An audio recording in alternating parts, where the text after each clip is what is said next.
Welcome all to the In My Opinion Show with Ronald, Barrington, Robinson, and friends. Seen on the internet 24 hours a day.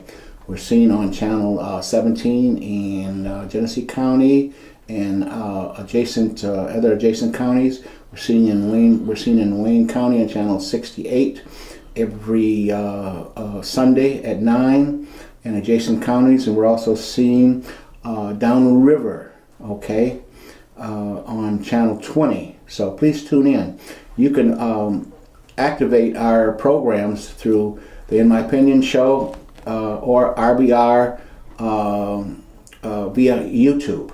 I want to welcome our millions of viewers worldwide, as well as our very talented co-hosts and our technical staff. Welcome to the In My Opinion Show, Jackie. Thanks, Ron. Thanks, Henry. You're welcome, Mr. Henry Hatter. Good to be here. Let's talk about Flint, Michigan.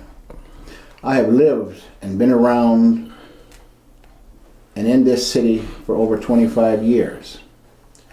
Systemic erosion of positivity persists. Corruption, fraud, poor schools, poor teachers, a city council that won't work with the mayors. Some members are just plain rude and uncompromising. The city is filled with apathy. Police, sheriff, state police, DEA, and released prisoners. No jobs, no growth. Members of the population leaving in droves. The leaders, it seems, are always in meetings after meetings with very little positive results. Folks, when you go to the voting booth, vote for those that have positive ideas, have a history of helping. Don't vote for people just because of name recognition, all right, and things of that nature. I think that's got a lot to do with the dynamics here in Flint. 25 years ago, General Motors was flourishing, okay? Now, you look at what's happening here in Flint. You can go to the north side and see all the way to Grand Blanc, okay, where plants once existed. Tens of thousands of people are employed, okay? I think now the number is down to maybe less than 30,000 people working for General Motors. 7,000. 7,000? Yes. Okay, thank you. 7,000. All right, I stand corrected. 7,000. I mean, this is ridiculous, okay? Burned out storefronts, abandoned cars, blight. Now, Flint is my adopted city, okay? I don't mean to be negative, but what else can I say at this point? We've got to have people that are dedicated, all right, and willing to work for the people of Flint, all right? We don't need the drug dealing, and we don't need the appearance of law enforcement almost every corner. Come on now, this is not a dictatorship here in Flint. Let's come together and make something positive happen. It can. It once did. At one point, Flint was one of the highest in terms of education achievement. Now, it's pretty close to the bottom.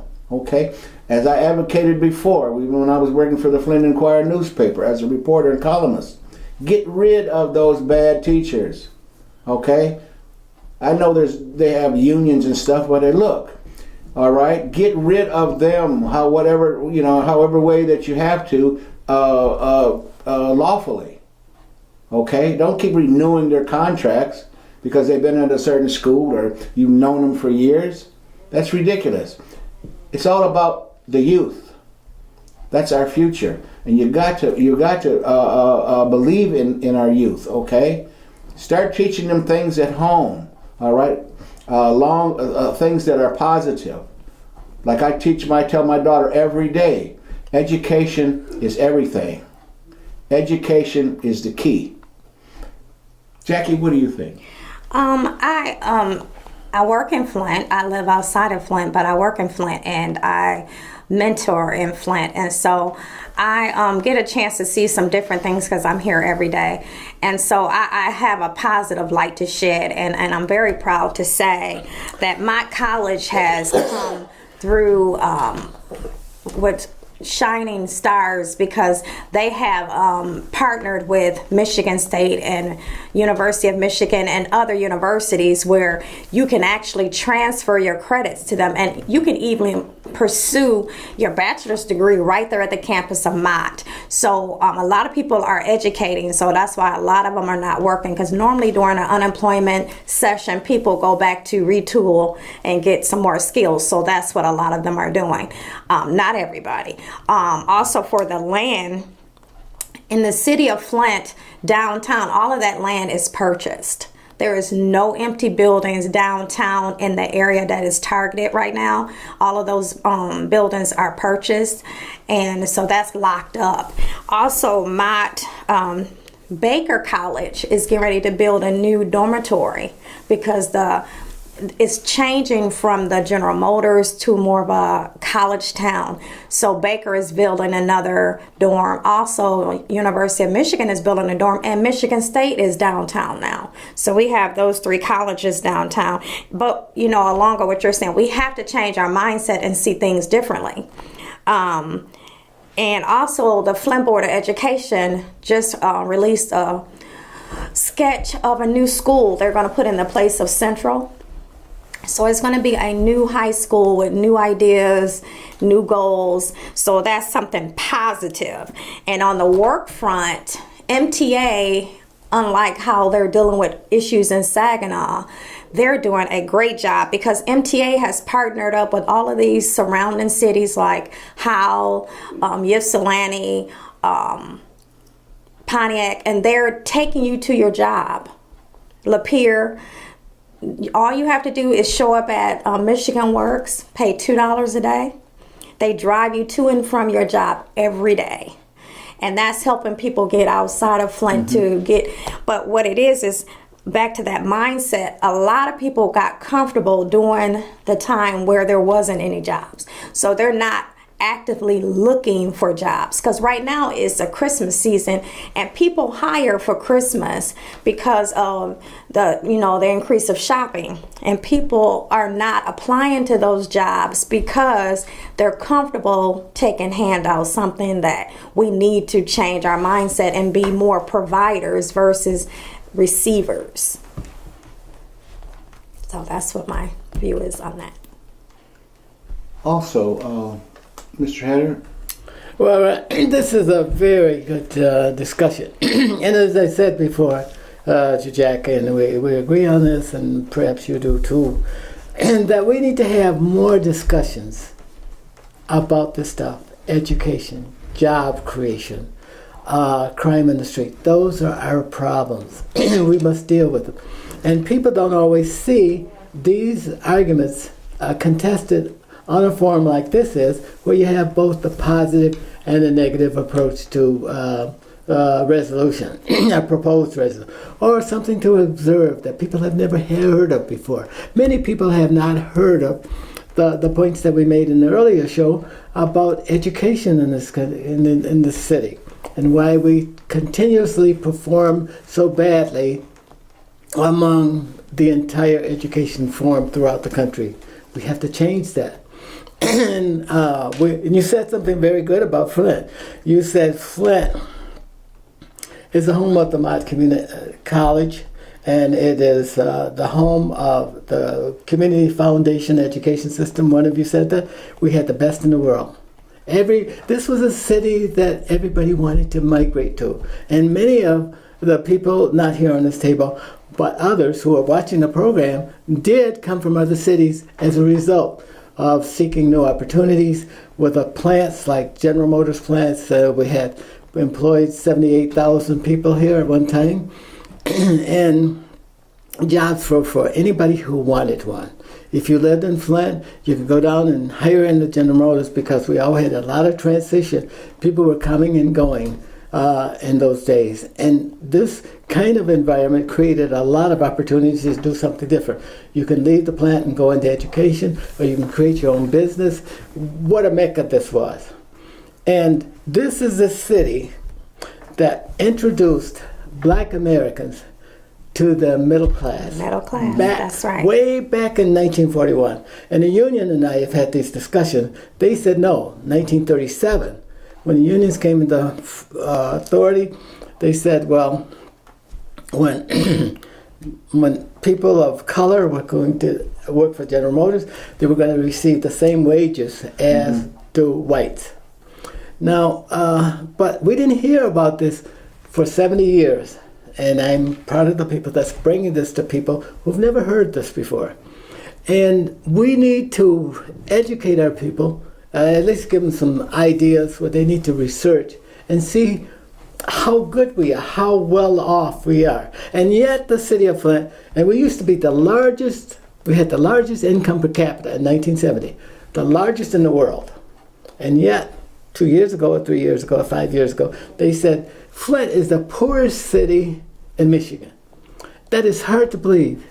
And when we had so much capacity, and maybe a lot of us didn't know how to spend our money because we could buy boats and all of these other things that was not necessary to a lifestyle that's beholden to Americans. We wasted a lot of money. Right. And but we can now we got to go back and restructure that, and particularly for young African Americans. You gotta go back and pick them up so they will be prepared for a new generation where they will make their voices heard and create wealth for themselves and become part of the leadership of this country.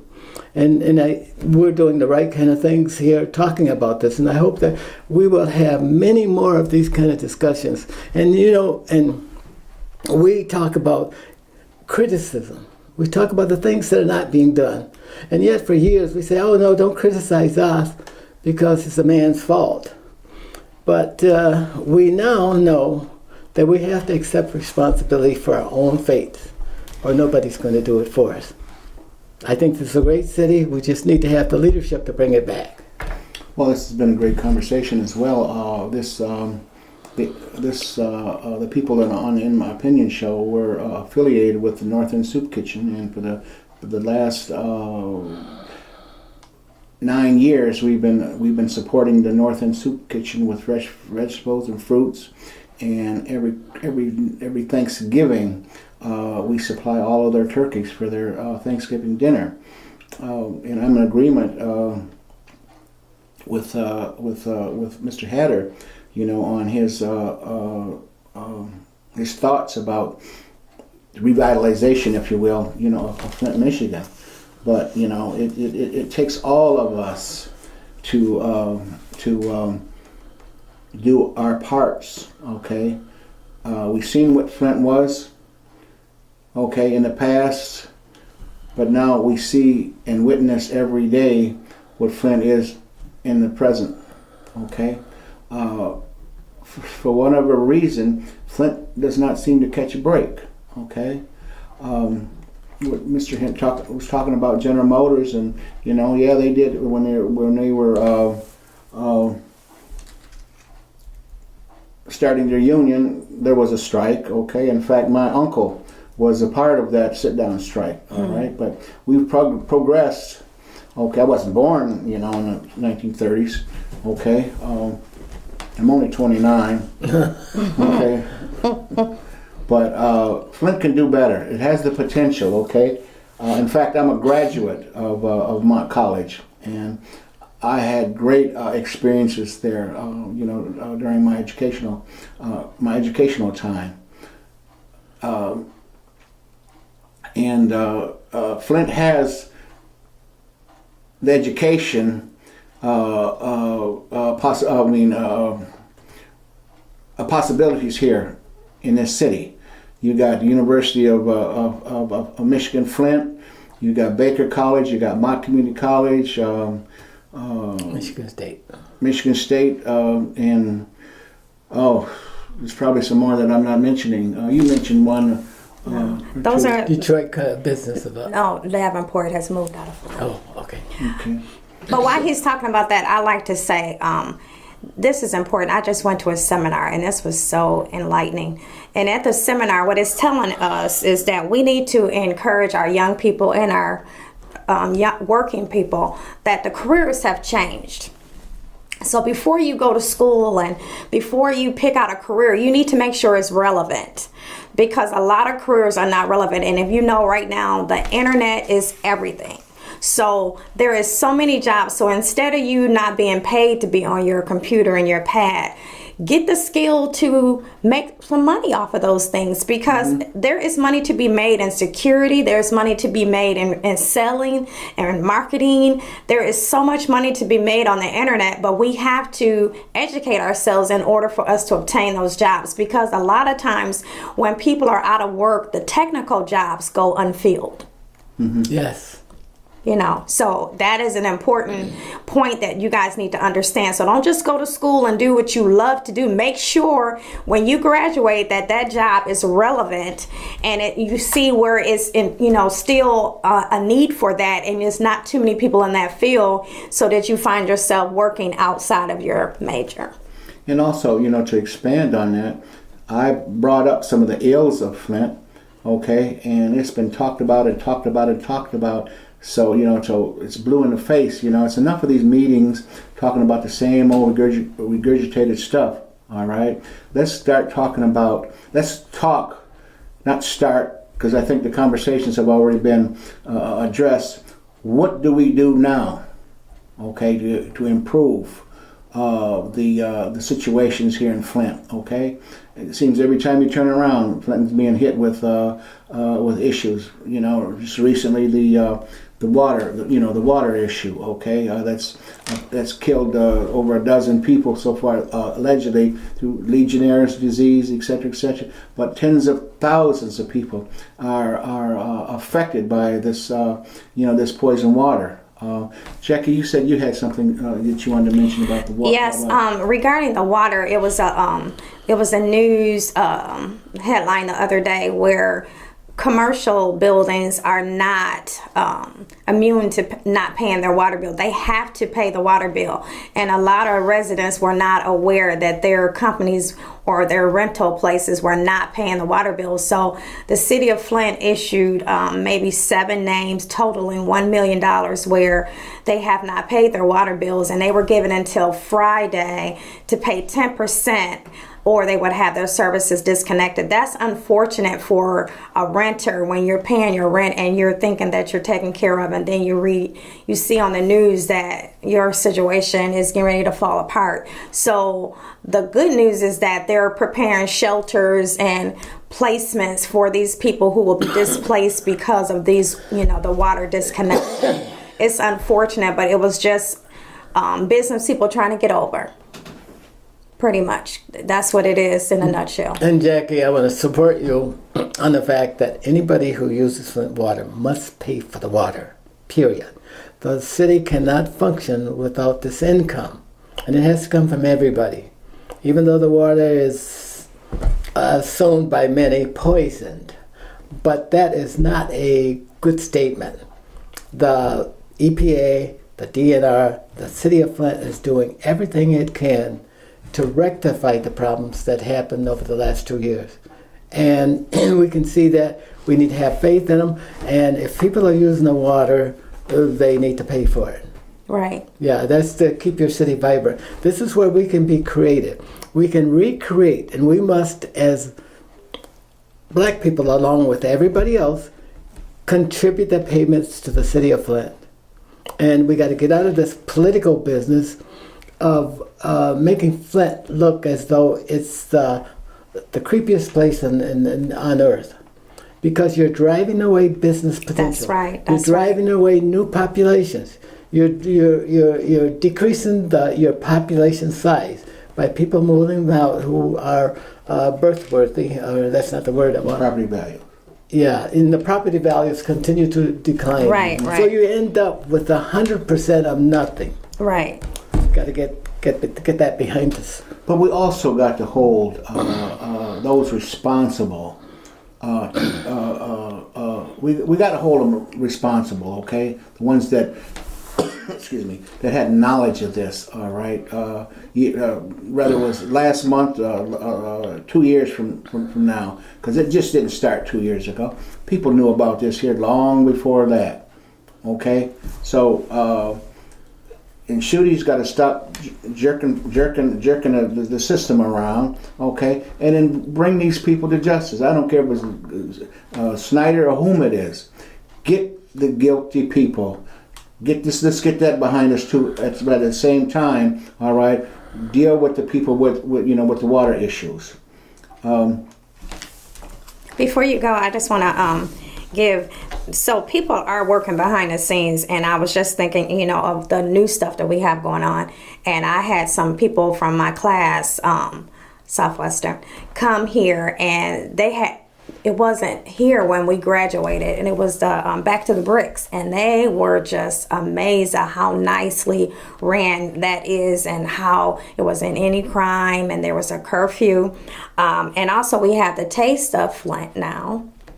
And that is headed by the farmers market. And they also have the Crim, which is publicized all over the world and on CNN. It's live broadcast. And they have the New Year's Eve at the farmers market now. Oh, wow. Yeah, and they're outside, and they have like a tent. So they're working on things, but as what Henry said, they're not going to bring businesses and whatnot to Flint if we don't change what we do. We cannot have high crime rates and think that we're going to have people bring their business here. Exactly. They're not going to do it. Nope. I agree, and we need to continue this conversation. Don't let it drop. We need to ask people to call in, Ron, if they don't agree with one of the opinions, or collectively all of our opinions. They need to tell us what. Where do we go? What would they like to see? What would they like to see, And we tabulate it. Or additionally, you yourself, whoever has the issue, which we've advocated, I don't know how many times on the In My Opinion show, give us a call, okay, and you have an opposing view or you have a positive view. Come in and let's talk, okay? That's never been off limits. Moving right along here, let's stop paying Governor Snyder's legal bills with our taxpayer money. It has mushroomed to over $4 million and growing daily, okay? Now, why should the taxpayers pay Governor Snyder's legal bills for stuff he knew about, did do nothing about it, okay? Until it caught up to him. I don't live I live in the state of Michigan, so I'm affected too, okay? Whether it's UP, the west side, or the south side, or the north side of the state, I'm still affected by this.